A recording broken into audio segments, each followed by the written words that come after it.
Hi guys, welcome to ಕನ್ನಟಗಿ.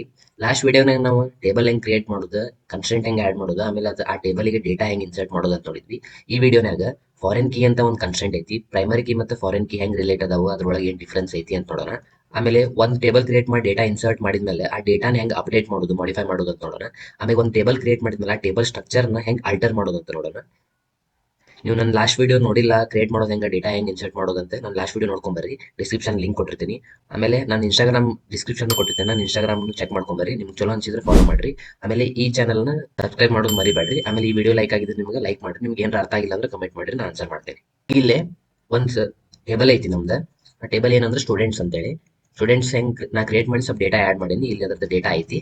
ನಾವು ಇನ್ನೊಂದು table ತಗೊಳ್ಳೋಣ. ನಾ ಇಲ್ಲಿ ಎನ್ರೋಲ್ಮೆಂಟ್ ಅಂತ ಒಂದು ಟೇಬಲ್ ತೊಗೊಳತೀನಿ. ಎನ್ರೋಲ್ಮೆಂಟ್ ಒಳಗೆ enrolment ID, student ID, course name ಅಂತ ಐತಿ. ಆಮೇಲೆ ಫಾರಿನ್ ಕೀ ಹೆಂಗೆ ಆ್ಯಡ್ ಮಾಡೋದಂದ್ರೆ, ಫಾರಿನ್ ಕೀ ಅಂತ ಕೀವರ್ಡ್, ಆಮೇಲೆ ಯಾವ ಕಾಲಮ್ ಆ್ಯಡ್ ಮಾಡತ್ತೀವಿ ಫಾರಿನ್ ಕೀ ಆಗಿ, ಆಮೇಲೆ ಅದು ಯಾವ ಟೇಬಲ್ ಇಂದ ರೆಫರೆನ್ಸ್ ಆಗತೈತಿ. ನಮ್ದು ಇಲ್ಲೇ ಸ್ಟೂಡೆಂಟ್ಸ್ ಟೇಬಲ್ ಇಂದ ಸ್ಟೂಡೆಂಟ್ ಐಡಿ ರೆಫರೆನ್ಸ್ ಆಗತೈತಿ. ಅದಕ್ಕೆ foreign key, column name, references, table name, ಆಮೇಲೆ ಆ ಟೇಬಲ್ನಾಗಿಂದ ಅದ್ರ ಹೆಸರು ಏನೈತಿ, ಕಾಲಮ್ ನೇಮ್, ಸ್ಟೂಡೆಂಟ್ ಐಡಿ. ಇದನ್ನ ತಗೊಂಡು ನಾವು ಎಕ್ಸಿಕ್ಯೂಟ್ ಮಾಡಿದ್ವಿ ಅಂದ್ರೆ ನಮ್ದು ಟೇಬಲ್ ಕ್ರಿಯೇಟ್ ಆತಿಲ್ಲ, ಎನ್ರೋಲ್ಮೆಂಟ್ ಅಂತೇಳಿ. ಈ ಎನ್ರೋಲ್ಮೆಂಟ್ ಈಗ ಸ್ವಲ್ಪ ಡೇಟಾ ಹಾಕೋಣ. ಈಗ ಇಲ್ಲಂದ್ರೆ ಡೇಟಾ ಇನ್ಸರ್ಟ್ ಮಾಡಿದ್ದ ಕ್ವೆರಿ ಐತಿ. ಡೇಟಾ ಇನ್ಸರ್ಟ್ ಮಾಡೋ ಕ್ವೆರಿ ನಾನು ಲಾಸ್ಟ್ ವಿಡಿಯೋನಾಗ ಎಲ್ಲ ಎಕ್ಸ್ಪ್ಲೇನ್ ಮಾಡೀನಿ. ಬೇಕಂದ್ರೆ ನೀವು ಅದು ನೋಡ್ಕೊಂಬರ್ರಿ. ಈ ಫಸ್ಟ್ ವಿಡಿಯೋ ನೀವು ಈಗ ನೋಡತ್ತಿದ್ರಿ ಅಂದ್ರೆ ಲಾಸ್ಟ್ ವಿಡಿಯೋ ನೋಡ್ಕೊಂಬರ್ರಿ. ಅಂದ್ರೆ ಈ ವಿಡಿಯೋನಾಗ ಏನು ಆಕೈತೆ ಅಂತ ನಿಮ್ಗೆ ಅರ್ಥ ಆಕೈತಿ. ಈಗ ನಾವು ಡೇಟಾ ಇನ್ಸರ್ಟ್ ಮಾಡೇನಿಲ್ಲ. ಈ ಡೇಟಾ ಇನ್ಸರ್ಟ್ ಮಾಡಿ ನಾ ಎಕ್ಸಿಕ್ಯೂಟ್ ಮಾಡಿದೆ ಅಂದ್ರೆ ಈಗ ನಮ್ದು ಎನ್ರೋಲ್ಮೆಂಟ್ ಟೇಬಲ್ನ ಎಕ್ಸಿಕ್ಯೂಟ್ ಮಾಡಿ ನೋಡೋಣ ಹೆಂಗ್ ಡೇಟಾ ಇನ್ಸರ್ಟ್ ಆಗ್ಯಾವ ಅಂತೇಳಿ. ಈಗ ನಾವು ಫಾರಿನ್ ಕೀದ ಡಿಫ್ರೆನ್ಸ್ ಏನಾದ ಹೆಂಗ್ ವರ್ಕ್ ಆಕೈತೆ ಅಂತ ನೋಡೋಣ. ಈಗ ನಂದಿಲ್ಲಿ ಸ್ಟೂಡೆಂಟ್ ಟೇಬಲ್ ಐತಿ, ಸ್ಟೂಡೆಂಟ್ಸ್ ಅಂತ ಒಂದು ಟೇಬಲ್ ಐತಿ, ಆಮೇಲೆ ಎನ್ರೋಲ್ಮೆಂಟ್ಸ್ ಒಂದು ಟೇಬಲ್ ಐತಿ. ಫಾರಿನ್ ಕೀ ಏನಂದ್ರ, ಈಗ ನಮ್ದು ಒಂದು ಟೇಬಲ್ನಾಗ ಒಂದು ಕಾಲಮ್ ಫಾರಿನ್ ಕೀ ಅಂತ ತೊಗೊಂತೀವಿ ನಾವು. ಆ ಫಾರಿನ್ ಕೀ ಇನ್ನೊಂದು ಟೇಬಲ್ನಾಗ ನಮ್ಗೆ ಆ ಟೇಬಲ್ನ ರೆಫರ್ ಮಾಡ್ಬೇಕು. ಅಂದ್ರೆ ಒಂದು ಟೇಬಲ್ನಾಗಿನ ಫಾರಿನ್ ಕೀ ಇನ್ನೊಂದು ಟೇಬಲ್ನಾಗ ಪ್ರೈಮರಿ ಕೀ ಆಗಿರ್ತೈತಿ. ಅಂದ್ರೆ ಎರಡು ಡೇಟಾನ ರಿಲೇಟ್ ಮಾಡಕ್ಕೆ, ಎರಡು ಟೇಬಲ್ ರಿಲೇಟ್ ಮಾಡಕ್ಕೆ ನಾವು ಫಾರಿನ್ ಕೀ ಅಂತ ಯೂಸ್ ಮಾಡ್ತೀವಿ. ಫಾರಿನ್ ಕೀ ಏನ್ ಮಾಡ್ತೈತೆ ಅಂದ್ರೆ basically it creates a relationship between two tables ಅಷ್ಟೇ. ಅದೇ ನಮ್ಗೆ ಇನ್ನೊಂದು ಮೇನ್ ಪಾಯಿಂಟ್ ಅಂದ್ರೆ ಒಂದು ಕೀವರ್ಡ್ ಐತಿ. ನಿಮಗೆ ಯಾವ್ದಾರ ಇಂಟರ್ವ್ಯೂನ ಕೇಳಿದ್ರೆ ಹೆಲ್ಪ್ ಆಗೈತಿ. ಫಾರಿನ್ ಕೀ ಏನ್ ಮಾಡ್ತೈತೆ ಅಂದ್ರೆ ರೆಫರೆನ್ಷಿಯಲ್ ಇಂಟಿಗ್ರಿಟಿ ಎನ್ಫೋರ್ಸ್ ಮಾಡ್ತೈತಿ. ಅಂದ್ರೆ ಈಗ ಇನ್ನೊಂದು ಟೇಬಲ್ನಾಗ ಇರೋ ಡೇಟಾನ, ರಿಲೇಟೆಡ್ ಡೇಟಾನ ನೀವು ಇನ್ಸರ್ಟ್ ಮಾಡಕ್ ಬರಂಗಿಲ್ಲ ಇನ್ನೊಂದು ಟೇಬಲ್ನಾಗ. ರೆಫರೆನ್ಷಿಯಲ್ ಇಂಟಿಗ್ರಿಟಿ ಅಂದ್ರೆ ಏನಂದ್ರ, ಈಗ ನಾವು ಡೇಟಾನ ಇನ್ಸರ್ಟ್ ಮಾಡಕ್ ಬರಂಗಿಲ್ಲ. ಯಾವ ಡೇಟಾ ಇನ್ಸರ್ಟ್ ಮಾಡಕ್ ಬರೋಂಗಿಲ್ಲ ಅಂದ್ರೆ, ನಾವು ಯಾವ ಟೇಬಲ್ ಇಂದ ರೆಫರೆನ್ಸ್ ಮಾಡಿರ್ತೀವಲ್ಲ ಆ ಟೇಬಲ್ ಒಳಗೆ ಅದ್ ರೆಫರೆನ್ಸ್ಡ್ ರೋ ಇರ್ಲಿಲ್ಲ, ಆ ಡೇಟಾ ಇರ್ಲಿಲ್ಲ ಅಂದ್ರೆ ನಾವು ಇನ್ನೊಂದು ಟೇಬಲ್ ನ ಡೇಟಾ ಇನ್ಸರ್ಟ್ ಮಾಡಕ್ ಬರಂಗಿಲ್ಲ. ಈ ಟೇಬಲ್ ನ ಡೇಟಾ ಇನ್ಸರ್ಟ್ ಮಾಡಿದ್ರೆ ಆ ರೆಫರೆನ್ಸ್ ಏನ್ ಆ ಟೇಬಲ್ ಇರ್ತದಲ್ಲ ಆ ಡೇಟಾನು ಎಕ್ಸಿಸ್ಟ್ ಇರ್ಬೇಕು.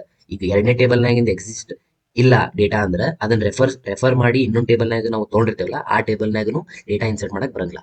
ನಿಮಗೆ ಇದು ಕನ್ಫ್ಯೂಸ್ ಆಗ್ಬೋದು. ಅದಕ್ಕೆ ಇಲ್ಲಿ ಎಕ್ಸಾಂಪಲ್ ನೋಡೋಣ ಅಂದ್ರೆ ಕ್ಲಾರಿಟಿ ಸಿಗ್ತೈತಿ. ಈಗ ಇಲ್ಲಿ ಎರಡು ಟೇಬಲ್ ಅದಾವ, ಸ್ಟೂಡೆಂಟ್ಸ್ ಮತ್ತೆ ಎನ್ರೋಲ್ಮೆಂಟ್ಸ್ ಅಂತೇಳಿ. ಸ್ಟೂಡೆಂಟ್ಸ್ನಾಗ ಸ್ಟೂಡೆಂಟ್ ಐಡಿ ನೇಮ್ ಅಂತ ಐತಿ, ಎನ್ರೋಲ್ಮೆಂಟ್ನಾಗ enrolment ID, student ID, course name ಅಂತ ಐತಿ. ಈಗ ಎನ್ರೋಲ್ಮೆಂಟ್ ಐಡಿ, ಕೋರ್ಸ್ ನೇಮ್ ಇದೆರಡು ಎನ್ರೋಲ್ಮೆಂಟ್ ಟೇಬಲ್ ಅಂತ. ಈ ಸ್ಟೂಡೆಂಟ್ ಐಡಿ ಏನೈತಲ್ಲ, ಈ ಸ್ಟೂಡೆಂಟ್ ಐಡಿ ಈ ಸ್ಟೂಡೆಂಟ್ ಟೇಬಲ್ ಇಂದ ಬಂದೈತಿ. ಅಂದ್ರೆ ಇದೇ ಫಾರಿನ್ ಕೀ ಇದೆ ನಾವಿಲ್ಲಿ ಯೂಸ್ ಮಾಡಿದ್ ನೋಡ್ಬೋದು ನೀವು. ಫಾರಿನ್ ಕೀ ರೆಫರೆನ್ಸ್ ಮಾಡಿ ಸ್ಟೂಡೆಂಟ್ ಟೇಬಲ್ ಒಳಗಿನ ಸ್ಟೂಡೆಂಟ್ ಐಡಿ ತೊಗೊಂಡೇವಿ. ಅಂದ್ರೆ ಎನ್ರೋಲ್ಮೆಂಟ್ ಟೇಬಲ್ನಾಗ ಸ್ಟೂಡೆಂಟ್ ಐಡಿ ಏನೈತಲ್ಲ ಅದ ಸ್ಟೂಡೆಂಟ್ ಟೇಬಲ್ ಇಂದ ಬಂದೈತಿ. ಅಂದ್ರೆ 101 enrolment ID, student ID one ಅಂದ್ರೆ ಇದಕ್ಕೆ ರೆಫರೆನ್ಸ್ ಆಗೈತಿ. ಸ್ಟೂಡೆಂಟ್ ಐಡಿ 1 ಏನೈತಿ, ಅಲೈಸ್. ಅಂದ್ರೆ ಎನ್ರೋಲ್ಮೆಂಟ್ ಐಡಿ 101 ಅಲೈಸಿಗೆ ಲಿಂಕ್ ಆಗೈತಿ. ಅಂದ್ರೆ ಅಲೈಸ್ ಮ್ಯಾಥಮೆಟಿಕ್ಸ್ ಕೋರ್ಸ್ನಾಗ ಎನ್ರೋಲ್ ಮಾಡ್ಯಾಳ. ಹಂಗ ನೀವು ಸೆಕೆಂಡ್ ಒಂದು ನೋಡ್ಬೋದು, 102 ಎನ್ರೋಲ್ಮೆಂಟ್ ಐಡಿ, ಸ್ಟೂಡೆಂಟ್ ಐಡಿ 2 ಅಲ್ಲ ರೆಫರ್ ಆಗೈತಿ. ಸ್ಟೂಡೆಂಟ್ 2 ಅಂದ್ರೆ ಬಾಬ್. ಈಗ ಬಾಬ್ ಫಿಸಿಕ್ಸ್ ಈಗ ಎನ್ರೋಲ್ ಮಾಡ್ಯಾನ. ಈಗ ಇಲ್ಲಿ 1 ರಿಪೀಟ್ ಆಗತ್ತೈತಲ್ಲ, ಅದಕ್ಕೆ 104 101 104 ಬಯಾಲಜಿ ಮ್ಯಾಥಮೆಟಿಕ್ಸ್ ಅವೆರಡು 1 ಐಡಿ ತಗೊಂಡೈತಿ. ಅಂದ್ರೆ 1 ಐಡಿ ಅಲೈಸ್. ಅಲೈಸ್ 2 ಟೇಬಲ್ನಾಗ 2 ಕೋರ್ಸಸ್ನಾಗ ಎನ್ರೋಲ್ ಮಾಡಲ್ಲ, ಮ್ಯಾಥ್ಸ್ ಒಂದು ಬಯಾಲಜಿ ಒಂದು. ಇದು ಹಿಂಗ್ ವರ್ಕ್ ಆಕೈತಿ. ಅಂದ್ರೆ ನೀವು ಡೈರೆಕ್ಟ್ ಸ್ಟೂಡೆಂಟ್ ಐಡಿ ಹೊಡೆದ್ ಬಿಟ್ರಿ ಅಂದ್ರೆ ಯಾವ ಕೋರ್ಸ್ ನೇಮ್ ಆಕಿ ಎನ್ರೋಲ್ ಮಾಡ್ಯಾಳ ಅನ್ನೋದು ಗೊತ್ತಾಕೈತಿ ಅಲೈಸ್. ಅದ್ರ ಸಂಬಂಧ ನಾವು ಫಾರಿನ್ ಕೀ ಯೂಸ್ ಮಾಡ್ತೀವಿ. ಅಂದ್ರೆ ಒಂದು ಟೇಬಲ್ ನಾಗಿನ ಡೇಟಾ ಇನ್ನೊಂದು ಟೇಬಲ್ ನಾಗ ಕನೆಕ್ಟ್ ಮಾಡಿ ಎರಡು ಟೇಬಲ್ ನಾಗಿನ ಡೇಟಾನು ಫೆಚ್ ಮಾಡ್ಬೋದು ಒಮ್ಮೆ. ಅದ್ರ ಸಂಬಂಧ ಇನ್ನೊಂದು ಟೇಬಲ್ ರೆಫರ್ ಮಾಡಕ್ಕೆ ಫಾರಿನ್ ಕೀ ಯೂಸ್ ಮಾಡ್ತೀವಿ. ಈ ಪ್ರೈಮರಿ ಕೀ, ಫಾರಿನ್ ಕೀ ನಿಮ್ದು ಏನಾದ್ರು ಡೌಟ್ ಇತ್ತು ಅಂದ್ರೆ ಕಮೆಂಟ್ ಮಾಡ್ರಿ. ನಿಮ್ಗೆ ಅರ್ಥ ಆಗಿಲ್ಲ ಅಂದ್ರೆ ನಾ ಇನ್ನೂ ಎಕ್ಸ್ಪ್ಲೇನ್ ಮಾಡಕ್ ಟ್ರೈ ಮಾಡ್ತೀನಿ. ಅರ್ಥ ಆಗೋಂಗೆ ಎಕ್ಸ್ಪ್ಲೇನ್ ಮಾಡ್ತೀನಿ. ಕಮೆಂಟ್ಸ್ ನಾಗ ಆನ್ಸರ್ ಮಾಡ್ತೀನಿ. ನಾವು ಪ್ರೈಮರಿ ಕೀ, ಫಾರಿನ್ ಕೀ ನೋಡಿದ್ವಿ. ಈಗ ನೆಕ್ಸ್ಟ್ ಏನ್ ನೋಡೋಣ ಅಂದ್ರೆ ಅಪ್ಡೇಟ್. ಈಗ ಡೇಟಾ ಇನ್ಸರ್ಟ್ ಮಾಡ್ಯಾವ ನಾವು, ಅದ್ರೊಳಗೆ ಏನಾದ್ರು ಮಾಡಿಫಿಕೇಶನ್ ಬಂತಪ್ಪ ನಾಳೆ ನಮಗೆ ಅಂದ್ರೆ ಆ ಡೇಟಾನ ಹೆಂಗ ಮಾಡಿಫೈ ಮಾಡೋದು ಅಂದ್ರೆ ಅಪ್ಡೇಟ್ ಮಾಡೋದು ಹೆಂಗೆ ಅಂತ ನೋಡೋಣ. ಈಗ ಇನ್ನೊಂದು ಕ್ವೆರಿ ಬರೀತೇನೆ ನಾ ಇಲ್ಲಿ. ಅಪ್ಡೇಟ್ ಕ್ವೆರಿ ನೋಡ್ಬೋದು ನೀವು. ಅಪ್ಡೇಟ್ ಆಮೇಲೆ ಟೇಬಲ್ ನೇಮ್ ಆಮೇಲೆ ಸೆಟ್ ಅಂತ ಕೀವರ್ಡ್ ಇರ್ತೈತಿ. ಸೆಟ್ ಆದ್ಮೇಲೆ ಕಾಲಮ್ ಈಕ್ವಲ್ ಟು ಏನ್ ನಾವು ಚೇಂಜ್ ಮಾಡ್ಬೇಕಂತೆ. ಆಮೇಲೆ ಕಂಡೀಷನ್ ಕೊಡ್ಬೇಕು ನಿಮ್ಗೆ ಯಾರು ರೋ ಚೇಂಜ್ ಆಗ್ಬೇಕಂತೇಳಿ. ಅದಕ್ಕೆ ಇಲ್ಲಿ ಪ್ರೈಮರಿ ಕೀದ್ ID 1 ಅನ್ಕೊತೀನಿ. ಅಂದ್ರೆ ಇಲ್ಲಿ ಅಲೈಸ್ ID 1 ಇಂತ ಅದಾಳಲ್ಲ, ಆ ಅಲೈಸ್ ನ ಅಲೆಕ್ಸ್ ಅಂತ ಚೇಂಜ್ ಮಾಡೋಣ ನಾವೀಗ. ಇದನ್ನ ಎಕ್ಸಿಕ್ಯೂಟ್ ಮಾಡಿದೆ ಅಂದ್ರೆ ಒಂದು ರೋ ಎಫೆಕ್ಟ್ ಆತ. ಈಗ ಸ್ಟೂಡೆಂಟ್ ಅನ್ನ ಏನಾರ ಎಕ್ಸಿಕ್ಯೂಟ್ ಮಾಡಿದೆ ಅಂದ್ರೆ ಇಲ್ಲಿ ನೋಡ್ಬೋದು ನೀವು ಸ್ಟೂಡೆಂಟ್ ID ಅಲೈಸ್ ಇತ್ತು, ಈಗ ಅಲೆಕ್ಸ್ ಅಂತ ಚೇಂಜ್ ಆಗೈತದ. ಇದಕ್ಕೆ ಅಪ್ಡೇಟ್ ಕ್ವೆರಿ ಅಂತಾರೆ. ಈಗ ಹಂಗ ಇನ್ನೊಂದು ಎನ್ರೋಲ್ಮೆಂಟ್ ಟೇಬಲ್ ಇನ್ನೊಂದು ಎಕ್ಸಾಂಪಲ್ ನೋಡೋಣ. ಇಲ್ಲೊಂದು ಕ್ವೆರಿ ಬರ್ದೇನೆ, update enrolments set course name ಏನೈತಲ್ಲ, ನಾವು ಫಸ್ಟ್ ಇನ್ ಟೇಬಲ್ ನೋಡೋಣ ಅಂತ ಹೆಂಗೈತಿ. ಟೇಬಲ್ ನೇಮ್ ನೋಡಿದ್ವಿ. ಎನ್ರೋಲ್ಮೆಂಟ್ ಟೇಬಲ್ನಾಗ ಕೋರ್ಸ್ ನೇಮ್ ಅಡ್ವಾನ್ಸ್ ಫಿಸಿಕ್ಸ್ ಐತಲ್ಲ, ಫಿಸಿಕ್ಸ್ ಇದ್ದಿದ್ದ ಅಡ್ವಾನ್ಸ್ ಫಿಸಿಕ್ಸ್ ಮಾಡೋಣ. ಅದ 102 ID ಅಂದ್ರೆ ಇಲ್ಲಿ 102 ID ಅಪ್ಡೇಟ್ ಮಾಡಿದ್ವಿ ಅಂದ್ರೆ ಒಂದು ಎಕ್ಸಿಕ್ಯೂಟ್ ಆತ. ಟೇಬಲ್ ನೋಡಿದ್ವಿ ಅಂದ್ರೆ 102 ID ಫಿಸಿಕ್ಸ್ ಇದ್ದಿದ್ದ ಅಡ್ವಾನ್ಸ್ ಫಿಸಿಕ್ಸ್ ಆತ. ಅಪ್ಡೇಟ್ ಕ್ವೆರಿ ಹಿಂಗೆ ವರ್ಕ್ ಆಕೈತೆ. ನಿಮ್ಗೆ ಏನಾರ ಡೌಟ್ ಇತ್ತು ಅಂತ ಕಮೆಂಟ್ ಮಾಡಿ, ನಾನು ಅದನ್ನು ಆನ್ಸರ್ ಮಾಡ್ತೇನೆ. ಈಗ ಇನ್ನೊಂದು ಕಾನ್ಸೆಪ್ಟ್ ಹೇಳಿದ್ದೆ ನಾನು ನೋಡೋಣಂತೆ, ಅಲ್ಟರ್ ಟೇಬಲ್ ಅಂದ್ರೆ ಈಗ ನಾವು ಸ್ಟೂಡೆಂಟ್ ಟೇಬಲ್ ಐತಿ ನಮ್ಮ ಕಡೆ. ಆ ಸ್ಟೂಡೆಂಟ್ ಟೇಬಲ್ ಹೆಂಗ್ ಕಾಣ್ತೈತಿ ಅದ್ರ ಸ್ಟ್ರಕ್ಚರ್ ಏನಂತ ನೋಡೋದಂದ್ರೆ ಡಿಸ್ಕ್ರೈಬ್. ನಾ ಲಾಸ್ಟ್ ವಿಡಿಯೋನ ಹೇಳಿದ್ದೆ, ಡಿಸ್ಕ್ರೈಬ್ ಅಂತ ಕ್ವೆರಿ ಎಕ್ಸಿಕ್ಯೂಟ್ ಮಾಡಿದ್ವಿ ಅಂದ್ರೆ ನಮ್ಮ ಸ್ಟೂಡೆಂಟ್ ಟೇಬಲ್ನಾಗ ಎಷ್ಟು ಕಾಲಮ್ ಅದಾವ, ಅದ್ರ ಟೈಪ್ ಏನು, ಅದ್ರ ಕನ್ಸ್ಟೆಂಟ್ಸ್ ಏನಂತ ತೋರಿಸ್ತೈತಿ. ಈಗ ಡಿಸ್ಕ್ರೈಬ್ ಸ್ಟೂಡೆಂಟ್ ಮಾಡಿದ್ವಿ ನಾವು, ಎರಡು ಅದಾವ. ನಾ ಇದಕ್ಕೆ ಇನ್ನೊಂದು ಇಮೇಲ್ ಅಂತ ಹೇಳಿ ಫೀಲ್ಡ್ ಆಡ್ ಮಾಡಕ್ ನೋಡ್ತೀನಿ. ಆ ಫೀಲ್ಡ್ ಆಡ್ ಮಾಡಕ ನಮ್ ಅಲ್ಟರ್ ಕ್ವೆರಿ ಇರ್ತೈತಿ. ಅಲ್ಟರ್ ಕ್ವೆರಿ ಅಂದ್ರೆ ಟೇಬಲ್ ಇನ್ ಸ್ಟ್ರಕ್ಚರ್ ನ ಚೇಂಜ್ ಮಾಡೋದು, ಮಾಡಿಫೈ ಮಾಡೋದು. ಇಲ್ಲಿ ನೀವು ಕ್ವೆರಿ ನೋಡ್ಬೋದು, ಈಗ ಅಲ್ಟರ್ ಟೇಬಲ್ ಸ್ಟೂಡೆಂಟ್ಸ್, ಆಮೇಲೆ ಆಡ್ ಅಂತ ಕೀವರ್ಡ್ ಐತಿ. ಆಡ್ ಅಂದ್ರೆ ಹೊಸ ಕಾಲಮ್ ಆಡ್ ಮಾಡೋಣ. ಇಮೇಲ್ ಅಂತ ನಾನು ಹೆಸರು ಕೊಟ್ಟೇನಿ, ಅದಕ್ಕೆ ಡೇಟಾ ಟೈಪ್ ವಾರ್ಕರ್ ಅಂತ ಕೊಟ್ಟೇನಿ. ಇದನ್ನ ಎಕ್ಸಿಕ್ಯೂಟ್ ಮಾಡೋಣ. ಈಗ ನಮ್ಗೆ ಇಲ್ಲೇ ಎರಡು ಕಾಲಮ್ ಇದ್ವಲ್ಲ, ಇದನ್ನ ಎಕ್ಸಿಕ್ಯೂಟ್ ಮಾಡಿದ್ಮೇಲೆ ಏನಕ್ಕೈತೆ ನೋಡೋಣ. ಡಿಸ್ಕ್ರೈಬ್ ಮಾಡೋಣ. ನೋಡ್ರಿ ಸ್ಟೂಡೆಂಟ್ ID ನೇಮ್ ಇತ್ತು, ಇಮೇಲ್ ಆಡ್ ಆಗೈತಿ. ಈಗ ಹಿಂಗ ನಾವು ಬೇಕಂದ್ರೆ ನೀವು ಇದ್ದಿದ್ದನ್ನ ಮಾಡಿಫೈ ಮಾಡ್ಕೋಬಹುದು, ಇಲ್ಲಾಂದ್ರೆ ಎಕ್ಸ್ಟ್ರಾ ಆಡ್ ಮಾಡ್ಬೋದು, ಇಲ್ಲಾಂದ್ರೆ ಆಡ್ ಮಾಡಿದ್ದನ್ನ ಡಿಲೀಟ್ ಮಾಡ್ಬೋದು. ಡಿಲೀಟ್ ಮಾಡೋದು ಹೆಂಗಂದ್ರೆ ಏನಿಲ್ಲ, ಅಲ್ಟರ್ ಟೇಬಲ್ ಡ್ರಾಪ್ ಇಮೇಲ್, ಡ್ರಾಪ್ ಅಂತ ಹೊಡೆದ್ರೆ ಅಂದ್ರೆ ಡ್ರಾಪ್ ಡಿಲೀಟ್ ಆಗಿಬಿಟ್ಟಿರ್ತೈತಿ. ಈಗ ಇಮೇಲ್ ನಾವು ಆಡ್ ಮಾಡಿದ್ವಿ, ನಾವು ಡಿಲೀಟ್ ಮಾಡಿದ್ವಿ, ಆ ಕಾಲಮ್ನ ಡ್ರಾಪ್ ಮಾಡಿದ್ವಿ. ಈಗ ಇನ್ನೊಂದು ಎಕ್ಸಾಂಪಲ್ ನೋಡೋಣ. Alter table students rename column name to student name. ನಮ್ಗೆ ಇಲ್ಲಿ ಸೆಕೆಂಡ್ ಕಾಲಮ್ ನೇಮ್ ಅಂತ ಐತಿ, ಅದ್ರ ಸ್ಟೂಡೆಂಟ್ ನೇಮ್ ಅಂತ ಚೇಂಜ್ ಮಾಡಕ್ಕೆ ಈ ಕ್ವೆರಿ ಬರಿತೇವೆ ನಾವು. ಈ ಕ್ವೆರಿ ನೀವು ಅರ್ಥ ಮಾಡ್ಕೋರಿ. ಹಂಗ ಅಲ್ಟರ್ ಕೀವರ್ಡ್ ಟೇಬಲ್, ಯಾವ ಟೇಬಲ್ ಅಂತ ಹೇಳಿ, ಟೇಬಲ್ ನೇಮ್ ಸ್ಟೂಡೆಂಟ್ಸ್ ನಾವೇನು ಟೇಬಲ್ ನೇಮ್ ತೊಗೊಂಡಿರ್ತೀವಿ, ಆಮೇಲೆ ರಿನೇಮ್ ಅಂತ ಕೀವರ್ಡ್, ಆಮೇಲೆ ಏನ್ ಚೇಂಜ್ ಮಾಡತ್ತೀವಿ, ಕಾಲಮ್ ಚೇಂಜ್ ಮಾಡತ್ತಿಲ್ಲ, ಅದಕ್ಕೆ ಕಾಲಮ್ ಅಂತ ಕೀವರ್ಡ್, ಆಮೇಲೆ ಏನ್ ಫಸ್ಟಿಗೆ ನೇಮ್ ಇತ್ತು ಟು ಏನಂತ ಚೇಂಜ್ ಮಾಡ್ಬೇಕು. ಇದನ್ನ ಎಕ್ಸಿಕ್ಯೂಟ್ ಮಾಡಿದ್ರೆ ಅಂದ್ರೆ ಈಗ ಡಿಸ್ಕ್ರೈಬ್ ಮಾಡ್ಕೋರಿ. ಇಲ್ಲಿ ನೋಡ್ಬೋದು ನೀವು ನೇಮ್ ಅಂತ ಇದ್ದಿದ್ದು ಸ್ಟೂಡೆಂಟ್ ನೇಮಿಗೆ ಚೇಂಜ್ ಆಗೈತಿ. ಅಲ್ಟರ್ ಟೇಬಲ್ ಮಾಡೋದು ಹಿಂಗ, ಅಲ್ಟರ್ ಕ್ವೆರಿ ಬರೆಯೋದು ಹಿಂಗ.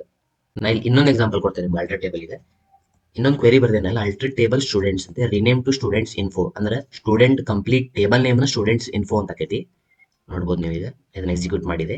ಈಗ ನಮ್ದು ಡಿಸ್ಕ್ರೈಬ್ ಸ್ಟೂಡೆಂಟ್ಸ್ ಅಂತ ಇದ್ದಿದ್ದು ಕ್ವೆರಿ ನಾವು ಎಕ್ಸಿಕ್ಯೂಟ್ ಮಾಡಿದ್ರೆ ನಮಗೆ ಎರರ್ ಬರ್ತೈತಿ. ಯಾಕಂದ್ರೆ ಸ್ಟೂಡೆಂಟ್ಸ್ ಎಕ್ಸಿಸ್ಟ್ ಆಗಂಗಿಲ್ಲ. ಈಗ ನಾವು ಯಾಕಂದ್ರೆ ಸ್ಟೂಡೆಂಟ್ಸ್ ಇನ್ಫೋ ಅಂತ ಅದನ್ನ ರೀನೇಮ್ ಮಾಡಿದ್ವಿ, ಸ್ಟೂಡೆಂಟ್ ಇನ್ಫೋ ಅಂತ ರೀನೇಮ್ ಮಾಡಿ ಡಿಸ್ಕ್ರೈಬ್ ಮಾಡಿದ್ವಿ ಅಂದ್ರೆ ನಮ್ಗೆ ಇಲ್ಲಿ ಮತ್ತೆ ಟೇಬಲ್ ಬಂತ. ಇದು ಅಲ್ಟರ್ query.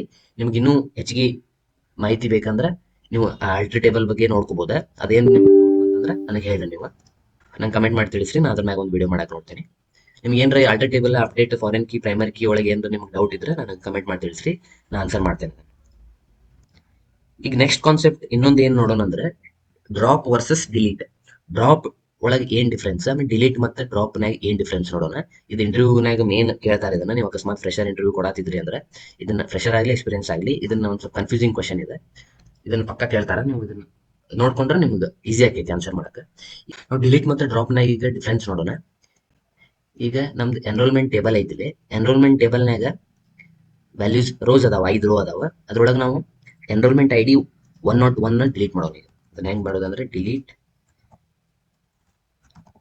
From table name where enrolment ID to 101. ಈಗ ಈ ಕ್ವೆರಿ ನಾವು ಎಕ್ಸಿಕ್ಯೂಟ್ ಮಾಡಿದ್ವಿ ಅಂದ್ರೆ ನಮ್ದು ರೋ ನೋಡ್ಬೋದು. ಈಗ 101 ಇದ್ದಿದ್ದ ರೋ ನಮ್ಗೆ ಡಿಲೀಟ್ ಆಕೈತಿ. ಈಗ ನೋಡಿ 101 ಹೋತ್ರಿ. ಇಲ್ಲ ನಮಗೆ ಪೂರ ರೋ ಇಷ್ಟು ರೋಸ್ ಡಿಲೀಟ್ ಮಾಡ್ಬೇಕಂದ್ರೆ ನಾವು ಸಿಂಪ್ಲಿ ಡಿಲೀಟ್ ಫ್ರಮ್ ಎನ್ರೋಲ್ಮೆಂಟ್ಸ್ ಅಂತ ಕೊಟ್ವಿ ಅಂದ್ರೆ ಇಷ್ಟು ಡಿಲೀಟ್ ಆಕಾವ. ಈಗ ನೋಡ್ಬೋದು ನೀವು ಇಷ್ಟು ರೋಸ್ ಡಿಲೀಟ್ ಆಗ್ಯಾವ, ಅದು ಟೇಬಲ್ ಅಷ್ಟ ನಮಗೆ ಐತಿ. ಆಮೇಲೆ ಈಗ ಅಕಸ್ಮಾತ್ ಡ್ರಾಪ್ ಯೂಸ್ ಮಾಡಿದ್ವಿ ಅಂದ್ರೆ ಡ್ರಾಪ್ ಟೇಬಲ್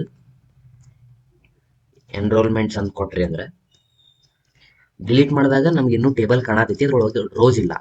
ಡ್ರಾಪ್ ಟೇಬಲ್ ಮಾಡಿದ್ವಿ ಅಂದ್ರೆ ಎಕ್ಸಿಕ್ಯೂಟ್ ಆತ. ಈಗ ಸೆಲೆಕ್ಟ್ ಮಾಡಿ ಎಕ್ಸಿಕ್ಯೂಟ್ ಮಾಡಿದ್ರೆ ಡ್ರಾಪ್ ಟೇಬಲ್ ಇಲ್ಲ ಅಂತ ತೋರಿಸೈತಿ.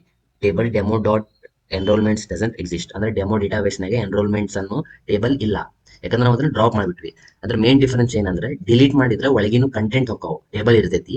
ಡ್ರಾಪ್ ಮಾಡಿದ್ರೆ ಪೂರ ಟೇಬಲ್ನ ಹೋಗ್ಬಿಡ್ತೈತಿ ಡೇಟಾಬೇಸ್ ಇಂದ.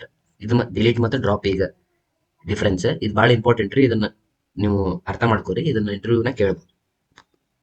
ಇಲ್ಲಿ ನಮ್ದು ಇನ್ನೊಂದು ಟರ್ನ್ಕೇಟ್ ಅಂತ ಒಂದು ಕೀವರ್ಡ್ ಬರ್ತೈತಿ. ಈ ಕೀವರ್ಡ್ನು ನಾವು ಯೂಸ್ ಮಾಡ್ಕೋಬಹುದು ಬೇಕಾದ್ರೆ.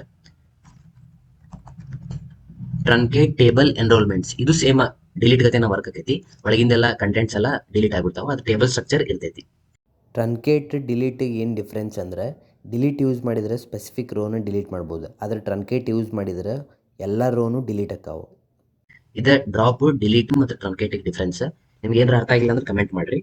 ಈ ವಿಡಿಯೋನಾಗ ನಾವು primary key, foreign key, update, alter, drop, delete, truncate ಎಲ್ಲ ನೋಡಿದ್ವಿ. ಅಕಸ್ಮಾತ್ ನಿಮ್ಗೆ ಏನಾರ ತಿಳಿದಿಲ್ಲ, ಏನಾರ ಇನ್ನೊಂದು ಸ್ವಲ್ಪ ಕ್ಲಾರಿಟಿ ಬೇಕಾ, ಇನ್ನೊಂದು ಯಾವ್ದಾರ ವಿಡಿಯೋ ಮಾಡ್ರಿ ಅಂದ್ರೆ ನಾನು ಮಾಡ್ತೀನಿ, ಕಮೆಂಟ್ ಮಾಡ್ರಿ. ಆಮೇಲೆ ಇದು ವಿಡಿಯೋ ಲೈಕ್ ಆಗಿದ್ರೆ ಲೈಕ್ ಮಾಡ್ರಿ, ಸಬ್ಸ್ಕ್ರೈಬ್ ಮಾಡ್ರಿ. ನಾನು ಡಿಸ್ಕ್ರಿಪ್ಷನ್ನಾಗ ನಂದು ಇನ್ಸ್ಟಾಗ್ರಾಮ್ ಲಿಂಕ್ ಕೊಟ್ಟೇನಿ, ಅದನ್ನು ಹೋಗಿ ಚೆಕ್ ಮಾಡ್ರಿ. Thank you.